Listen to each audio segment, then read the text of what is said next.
Use code AFTV20 for 20% off your order with Fireway Pizza. Just click the link in the description below or go to fireway.co.uk now. I'm here with James. We've just witnessed Arsenal's last game of the season, a 2-1 win against Everton.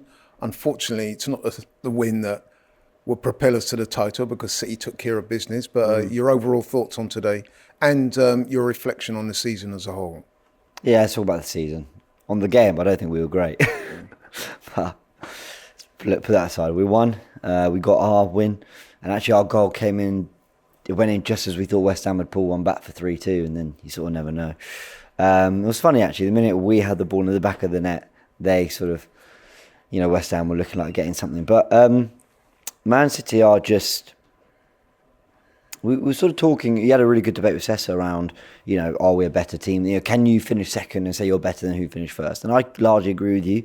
The table doesn't lie. But I also think you can break it down. Like, if you're talking about City and how they've been coached this season, the football they've played and the defensive record, you could look at lots of different things. Then, I think we will go toe-to-toe on lots of things.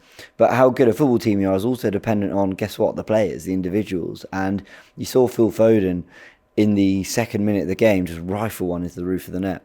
It's not the first time he's done that. So you don't look at that and go, it's one of those. Because he does that at the Bernabeu, because he did that against Villa, because he's done that so many times now. And that quality came through. And they're a brilliant team. That is obviously still all a part of the conversation. Pep Guardiola is amazing.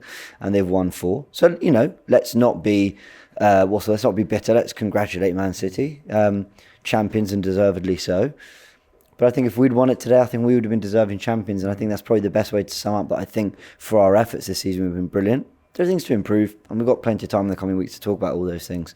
But otherwise, it was just after Villa, a lot of people felt that was the title done because the minute you fell behind City, it was always going to be difficult. And it proved that way because they're just a machine when they get going.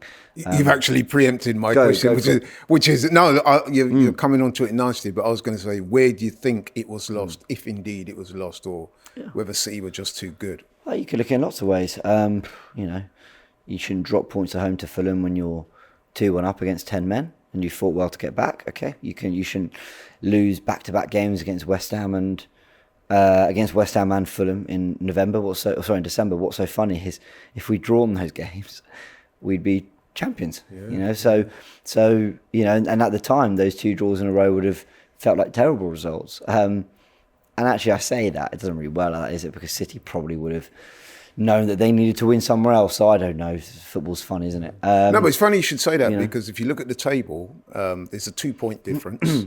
But if you look at the wins column, the wins for City and Arsenal are the same. Yeah. Where they've ended up edging us, and I say edging us, is the fact that whereas we lost 5 games, they lost 3. So yeah, that's it. You 5 games always felt like too many to win a title. 5 defeats. Losing 5 times feels like too many in a season to win the title. City, they made sure they, even on days where they were bad, they lost to Villa. They were comprehensively outplayed at Villa Park, battered. I mean, it was 1-0, but they were battered. Like, let's have it right. Yeah. And they didn't lose a single game after that. That was their response. Yeah. What just happened out there is never happening again. And that's what makes them so elite. Of course, our defeat to Villa at home, it felt at the time like a real punch in the gut. I think the 2 moments where, I don't know, it's like a sixth sense thing that I think all fans have or whatever, you just have a moment. But when we lost that game to Villa and the Son miss, I'm not blaming Son, I'm not doing any of that, but I'm just saying those moments were like dagger moments where you just thought that felt decisive, and they've proven that way. So yeah, you could point at lots of things, but ultimately we lost too many games. We won plenty, we won as many as City. But look, they got 2 extra points on the board. Yeah, very good points made. Listen, so we finished second last year. We finished second this year. Articulate for me in a few words if you think the team has progressed, and if so, where? Yeah, no question. And I think for a lot of this season, or let's say the first 4 months, that was a real debate. Are we even better than last season? And then what we've done January to the end of the campaign has been phenomenal. What we need to do is not just make this. We keep talking about how great we've been in 2024. We need that to be the same going into December 31st of 2024, because if we can start next season, as we've ended this season, we put ourselves in a really good position to maybe open a bit of a gap. And I think what Liverpool's shown, as amazing as Jurgen Klopp is, and he gets his send-off today, Premier League legend leaves, what he showed was the only way to beat City was to be so unbelievably relentless, so unbelievably good, that over a 38-game spin, of a calendar year, they accumulated something like 110 points. Like, that was the form they put together. We need to do something like that, where like we look at a whole calendar year's worth of form, and we pull away enough to make City go, all right, well, we're not going to catch them. And that is so difficult to do because they themselves are relentless. So I don't know how I even got into answering this question. What was your question? It was the progression, progress. 2024. Because we finished second last year. Yeah. But I think it's fair to say that although we finished second this year, it's a very different look. So I was asking you about the progression. Context is so funny, and you look at every season, how good were the teams along with how good were the opponents. I mean, I think we finished 8th with a higher points tally than United finished 6th a couple seasons ago, and 6th looks very different to 8th. 6th looks like, all right, this very bad, disappointing season, but at least you got Europa League. 8th is, oh my word, you're mid-table and it's a joke.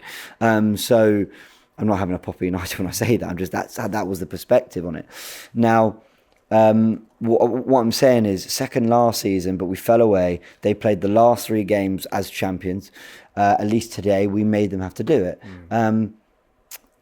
We've progressed massively. I mean, what was it? 84 points last season, 89 this season. So yeah, 5 more points, more goals scored, more games won, more clean sheets. I think less goals conceded. All of that's going in the right direction. And hopefully the younger players in our team just continue to improve. This young manager continues to get better and better.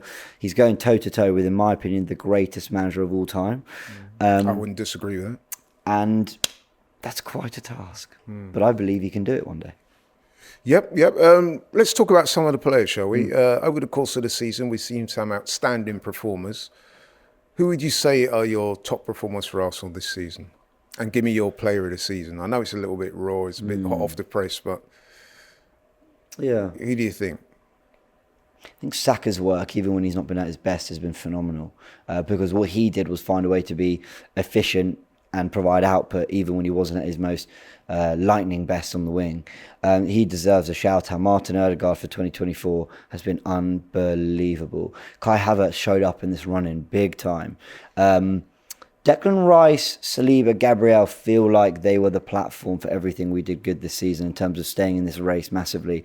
Even earlier in the season when we weren't great. The draws at Anfield, the draws at the Etihad, that now people might look at and go, well, we could have and should have won those games. But again, I prefer to look elsewhere. I think to go to your title rivals and not lose and then beat them at home, we did a good job in that sense. And I felt like those 3 players were at the heart of everything we did well in those particular games. So Saliba, Gabriel are certainly up. There's a lot of, if you challenge for the title, you get to 89 points and you push them all the way.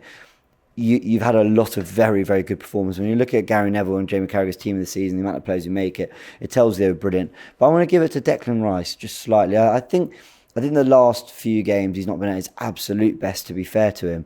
But I think he's really added so much to our midfield, so much. I think could be a pivotal signing. When you're costing 105 million and you feel like you've overpaid, and I'm not saying that for a good line, I genuinely feel like, wow, like he could have been more for sure.